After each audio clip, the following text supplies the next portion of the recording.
Muy buenas tardes, mi nombre es Julio Otero Santamaría, soy doctorando de Lenguas y Culturas por esta universidad, por la Universidad de Córdoba, y voy a presentarles en mi plan de investigación, Análisis del discurso de las élites yugoslavas, 1943-1990, que quiero que se convierta en mi tesis doctoral, que espero presentar el año que viene. El objetivo de este plan de investigación es explicar la evolución del discurso político público de Josip Broz, conocido como Tito, y de las élites dirigentes de la Yugoslavia comunista. ¿Por qué he elegido este país? Pues porque tiene una trayectoria política más original que el resto de Europa del Este, porque el discurso de las élites experimentó una evolución o mayor número de cambios que el de otros países, y también porque al final las élites diversificaron mucho más su discurso que en otros países, y todos estos factores hacían que fuera un país idóneo para analizar el discurso. Que en cuanto a la metodología, pues siguiendo la terminología de Van Dijk, el marco teórico es el de los estudios del discurso. La metodología concretamente es el análisis crítico del discurso. El análisis crítico del discurso, más que una metodología, es un conjunto de metodologías que trata de explicar cómo determinados grupos ejercen el poder y la dominación sobre otros. Por eso es unas metodologías relacionadas con los conceptos, es un punto de metodologías que relaciona los conceptos de lenguaje, poder e ideología. Dentro del análisis crítico del discurso hemos utilizado dos herramientas concretas, ambas del profesor Rodríguez de las Heras: las regulaciones del conflicto y la topología del discurso. La primera sirve para sacar un perfil del orador, para exponer cómo un orador suaviza ese antagonismo consustancial que hay en todo discurso entre el orador y la audiencia a través de distintas estrategias. Y el segundo, el llamado la topología del discurso, pues expresa formalmente la ideología de un movimiento, de una obra o de un líder político a través de un entramado de conceptos relacionados. Nosotros nos vamos a centrar ahora en el método de la topología del discurso, que es el que en mi plan de investigación he desarrollado. Todavía el otro no lo he podido desarrollar.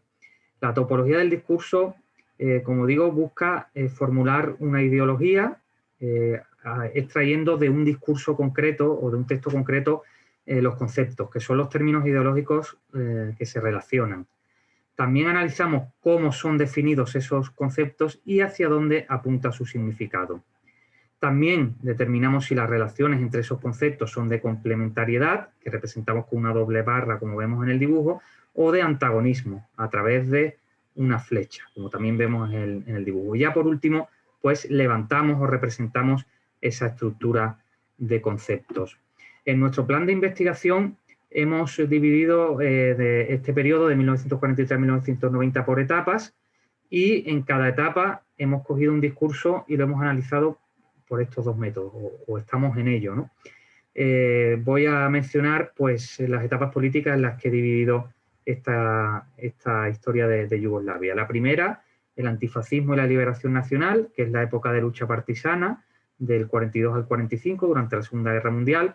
Después está la ortodoxia soviética, del 45 al 48, que es cuando se crea el Estado comunista. Después está el socialismo autogestionario, del 48 hasta el final del régimen, aunque aquí hemos acotado al 68, que es después del conflicto yugoslavo-soviético, cuando la República Federal Socialista de Yugoslavia pues levanta su propio modelo de comunismo basado en la autogestión de los trabajadores. Cuando asoman los primeros signos de estancamiento económico, pues el régimen hace algunas reformas. Es la descentralización del 68 al 80, donde hay una descentralización política, territorial y económica. Y por último, el último periodo es el de la desintegración, donde entre las élites crece el nacionalismo y las tendencias hacia la economía de mercado. La última década, ya después de la muerte de Tito, de 1980 a 1990. Nosotros nos centramos ahora en la primera etapa, en la de la liberación nacional, en la de la Segunda Guerra Mundial. Nos centramos también en el método de la topología del discurso. Lo otro aún no lo he podido abordar, y esta es la estructura que yo he levantado a partir del discurso del Día de la Victoria, que es el paradigmático de esa época, el que se lee el día en que capitula la Alemania nazi. Bueno, pues dejo unos segundos para que se vea esta estructura y ahora pasamos a comentarla. Es una estructura que se construye en torno a al concepto victoria, y también dos conceptos relacionados muy importantes son patria y pueblo. Y podemos destacar también el de partisano y el de sacrificio. En cuanto a los valores puramente ideológicos, puramente políticos, los que más se mencionan en el discurso son libertad y justicia. Y por último, en el extremo inferior, como requiere este método, hemos representado los conceptos negativos. Son conceptos muy ideológicos. Fascismo y monarquía, que aparecen bajo distintos términos, bajo distintos sinónimos, y también son definidos de distinta manera a lo largo del texto. Conclusiones de nuestro análisis topológico de este discurso de la victoria, pues que los conceptos centrales son emocionales e incluso, por así decirlo, espirituales. Los valores ideológicos son secundarios, a pesar de que es un discurso político, y se relacionan sobre todo con el futuro de Yugoslavia, cuando el orador, cuando Josip Broz Tito explica cómo será esa futura Yugoslavia republicana que surge de la victoria partisana. Llama también la atención la ausencia de conceptos propios del campo semántico del comunismo, el propio comunismo o socialismo, revolución, proletariado, masas, partido, etcétera.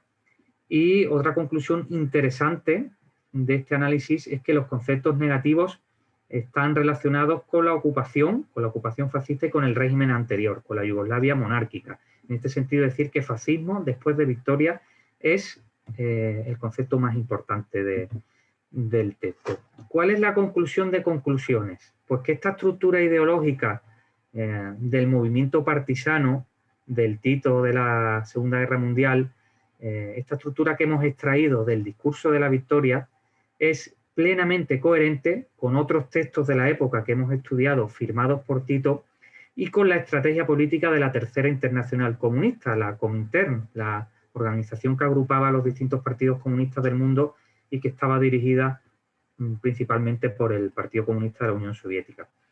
¿Cuál es esta estrategia política?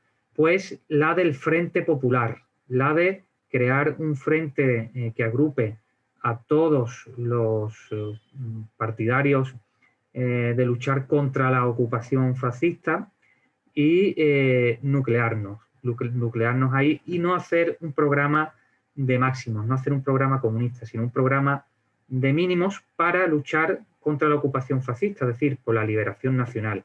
Esa era la idea desde antes de la guerra que tenía la Internacional Comunista y fue la idea que tuvo el Partido Comunista Yugoslavo y vemos que la aplicó y es coherente con los textos de Tito de esa época, del 42 al 45 o del 43 al 45 y también con ese discurso del Día de la Victoria que es el que hemos analizado. Terminaremos el análisis de esta etapa, la etapa de la Segunda Guerra Mundial, con el otro método, el de las regulaciones, con este mismo discurso, y más adelante pues iremos pues analizando el resto de etapas de la Yugoslavia comunista para ver cómo ha evolucionado el discurso de Tito y el discurso de las élites, analizando por estos dos métodos los discursos más importantes de cada etapa. Pero por ahora, lo más importante de mi investigación, los resultados que puedo mostrar son estos que acabo de presentar. Muchísimas gracias por su atención. Si alguien quiere contactarme, pues aquí están mis datos de contacto en esta última diapositiva. Muchas gracias.